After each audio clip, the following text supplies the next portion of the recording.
I'm Ross Pittman, Ross Pittman, When were you born? 10/30/31, And where were you born? in Summerall, Mississippi. Summer? Summerall, Mississippi. Ah. Tell me about your family when you were growing up. Your sibling, your parents? I had one brother that was 10 years younger than I am. He passed away about 3 years ago. My father served in the First World War in the Army, and my mother, all were born in Mississippi, both father and mother. They were native Mississippians. I grew up in Marion County, Mississippi, graduated from high school in Columbia, Mississippi, What was the name of your high school? Columbia High School, Columbia, Mississippi. Yeah. When did you graduate? 1950. Wow. So as soon as you graduated, you came to know of the Korean War, right? No, right after I graduated, I was in the National Guard. I joined the National Guard when I was 17 years old. Mm-hmm.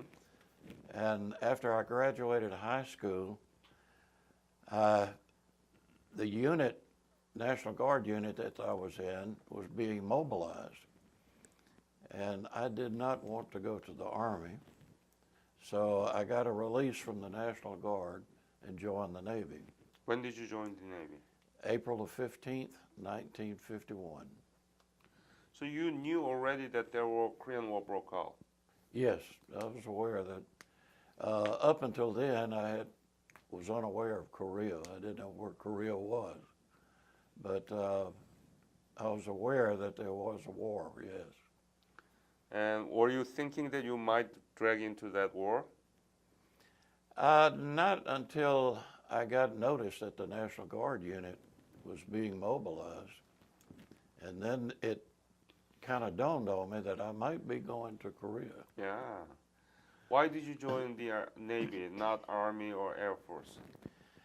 The Navy, I had 3 cousins that had been in World War II in the Navy, and I decided that I'd rather be in the Navy than I had the Army. Where did you go to get the basic military training?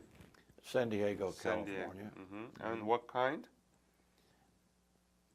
At what time? I mean, how was training? What kind of training did you receive? Just basic training in San Diego. Tell me. It can be basic, but not to us. We don't know what. Well, you learn seamanship. You learn about What is seamanship? Seamanship is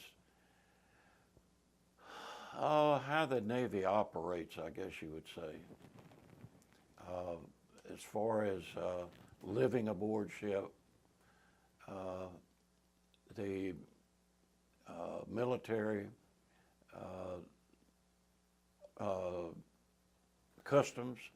How do they teach you how to live in a ship, in the land, when you get the basic? Do they have a model of ship? They have a model. Tell me about those details. That's what we, and especially young Americans, wants to know.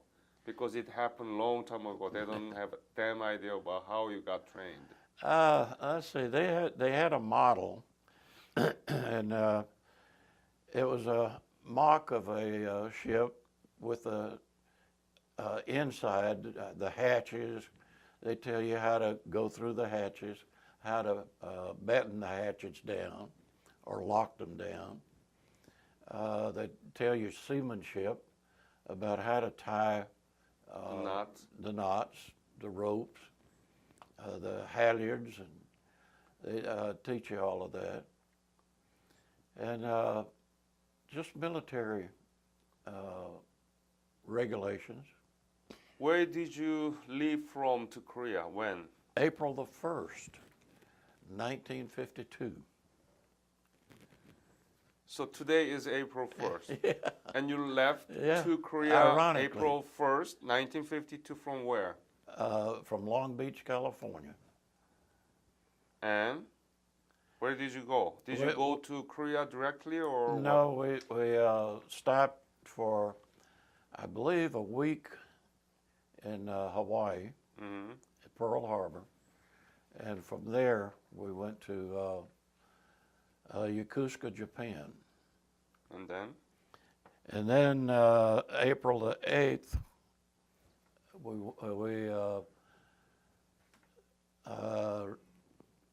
got on the bomb line. Bomb line was referred to as the cruising area up and down the east coast of Korea. Uh-huh. That was considered the bomb line. And So you were there around April 8th? April the 8th. Tell me about what happened after that. Well, let's see.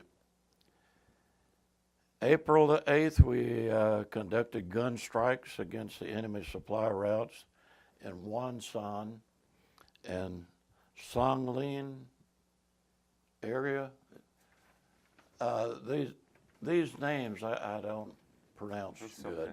It's okay. And then April the 9th, we rejoined the bomb line with strikes against the enemy troops, concentrated supply areas, and suspected gun positions in vicinity of Suwon-dan and Kojo. That was very intensive few days, right? Yeah, and this day after day was what we did up and down the east coast of Korea. What was your specialty? What was your job? My job was visual communications. Visual? A signalman. Yeah. So isn't that difficult? There are too many signals, right? Yeah. Tell me about those.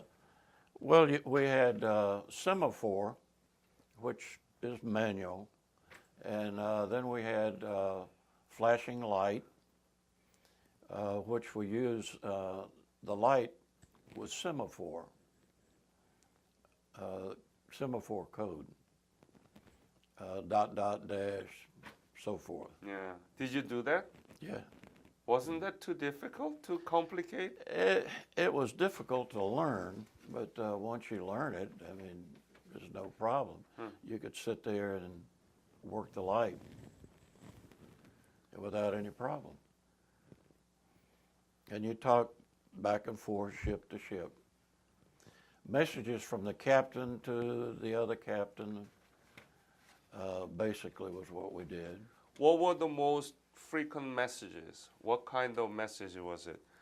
Come and eat or fight or are you short of fuel or what kind of messages can you think of? Well, offhand, I don't remember. Mostly was the cruising, what distance you're cruising and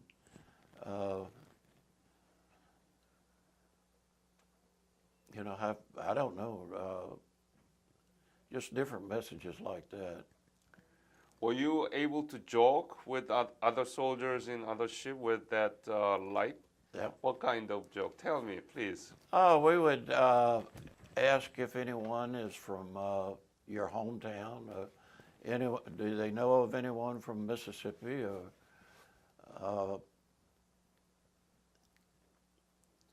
And where they're from.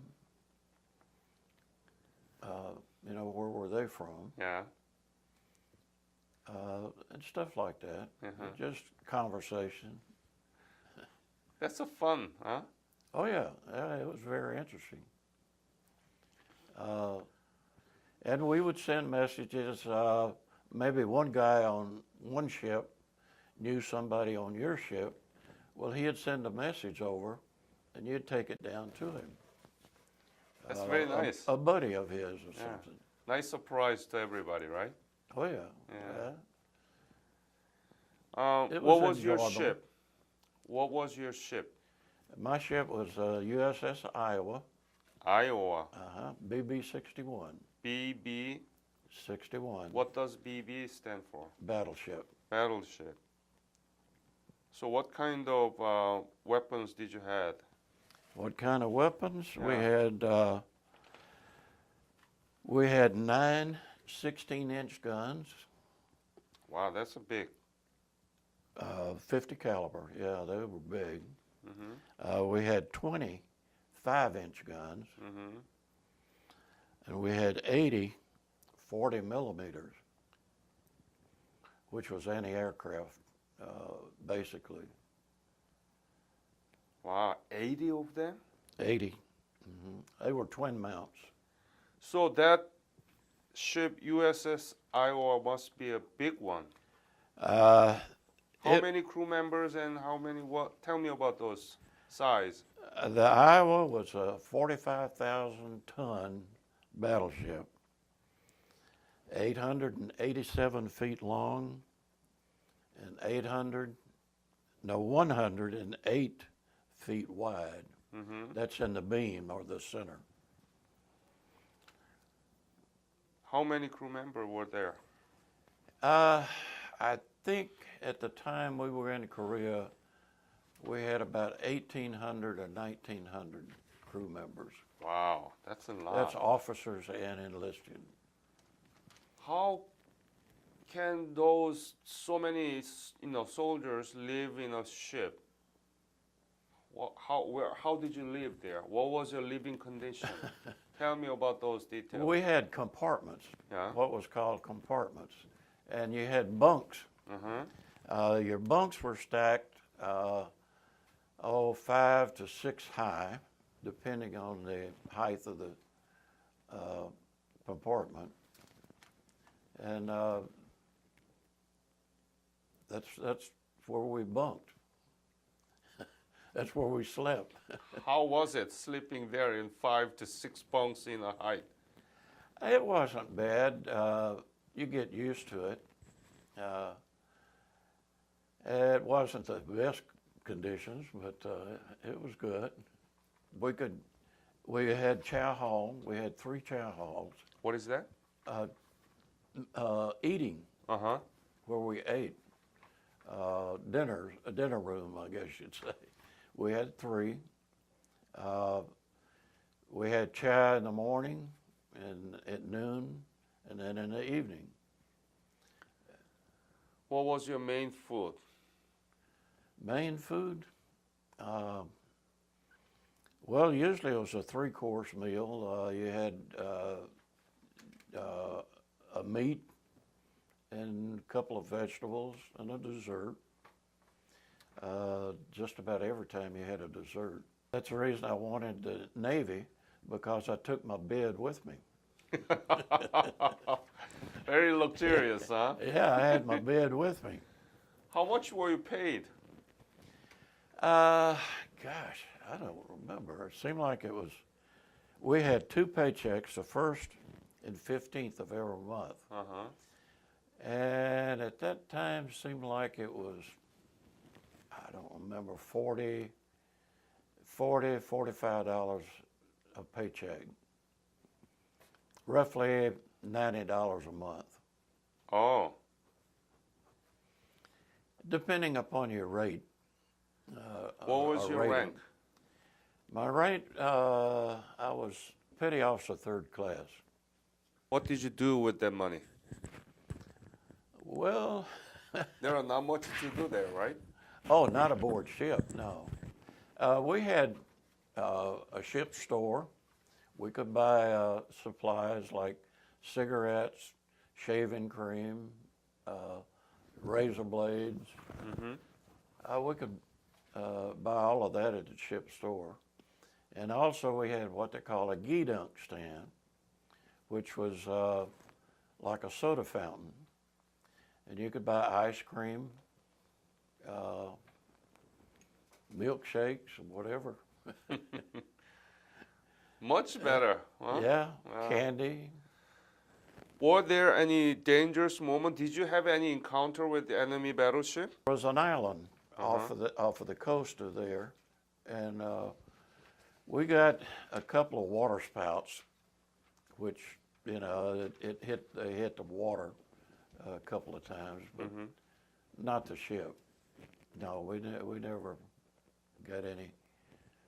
Now we had a destroyer, the USS Thompson, that was steaming with us, and they were hit from that island. Uh-huh. And I think it was 2, maybe 3 killed on it. Oh, And they brought the bodies aboard the Iowa because we had reefers or storage,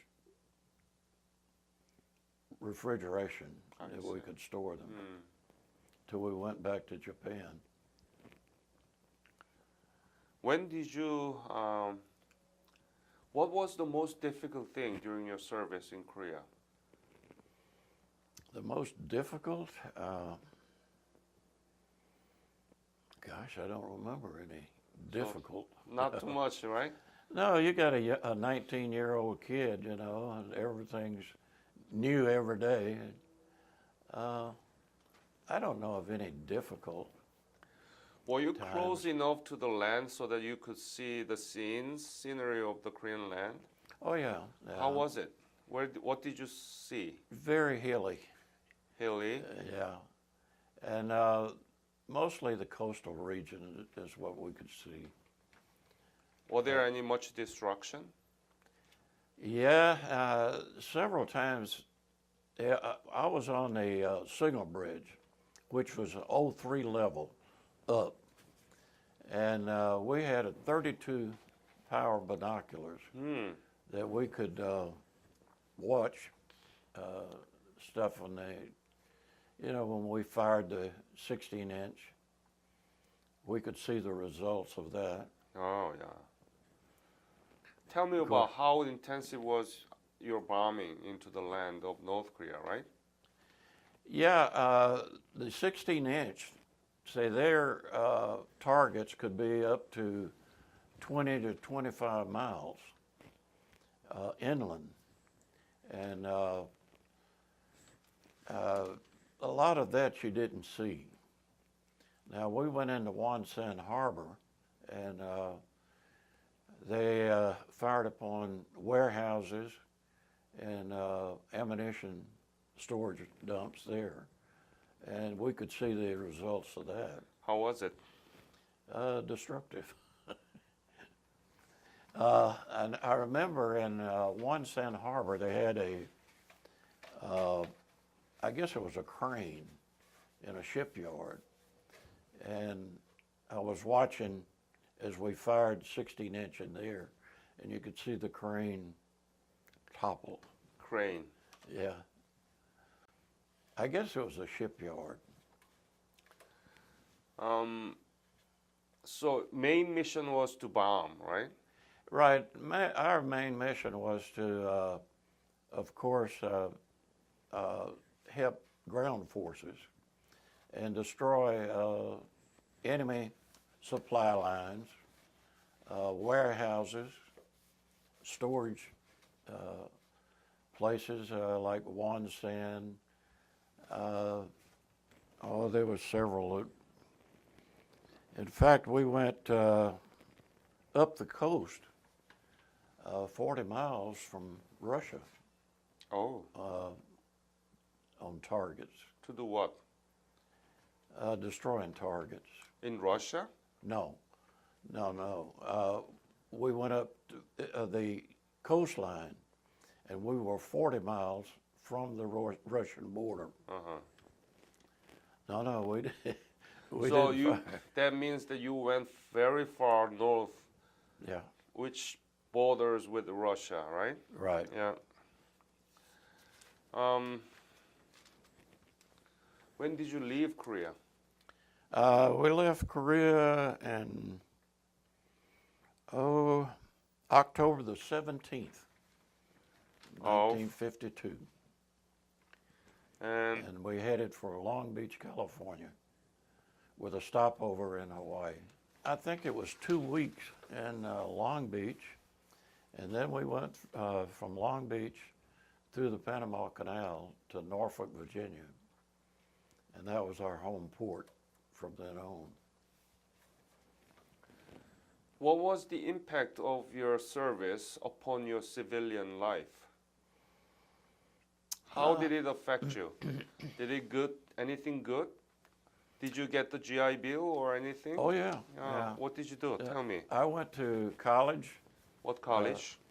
To Southern University of Southern Mississippi. Mm-hmm. Under the GI Bill. I went 3 years. Then I went to work for a television station. What did you study there? I studied speech, film work. Ah. I didn't know announcing or anything. No on-camera stuff. So you're familiar with this interview settings? Basically, yeah. Somewhat. So it turned out to good to you, right? GI Bills, and you educated, and you. Yeah. Very good. Have you been back to Korea? Yes, I was there. I guess it was 3 years ago or 4 years ago. What did you think about the revisit? Oh, entirely different. Tell me. Oh, it's very enjoyable.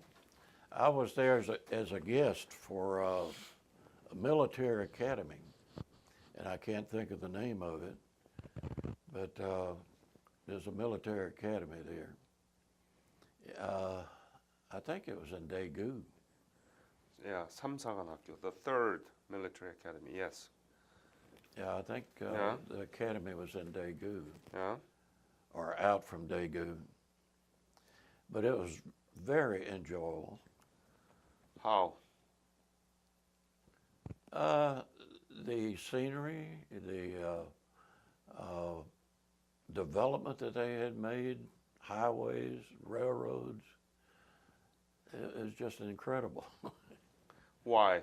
In 60 years, they had rebuilt the country.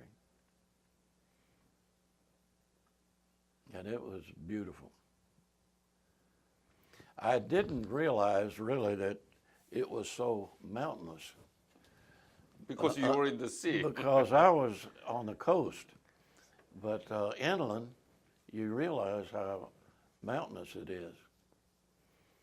And those Army guys and those Marines, that's when I really felt for them. Because they were up and down those mountains. Every day. Every day. Yeah.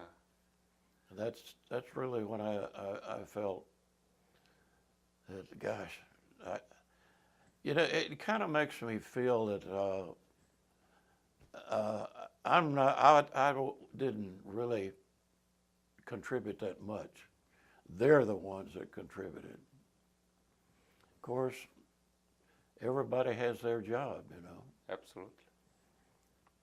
And every job is important. Very nice of you think that way, but everybody has their own mission, and you chose it, and you completed it. So. Yeah. And you were proud of seeing all those developments in Korea, right? Oh yeah, yes, very much so. It gives you a good feeling that you contributed to a country and helped them grow. It does. It gives you a good feeling. Mm-hmm. And you told me that you have 3 grandsons in the colleges, and you know that my foundation has a Korean War Veterans Youth Corps. Annually meets in Washington, D.C. from July 23rd to 27 this year. Yeah. And my foundation cover almost every expenses. And they're going to learn about Korean War. They're going to learn about Korean War veterans sacrifice.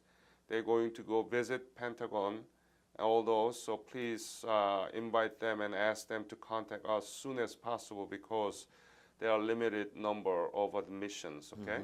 Yeah. I will. Well, it just makes me proud to have served and helped a country. Does it? Any other message you want to leave to this interview?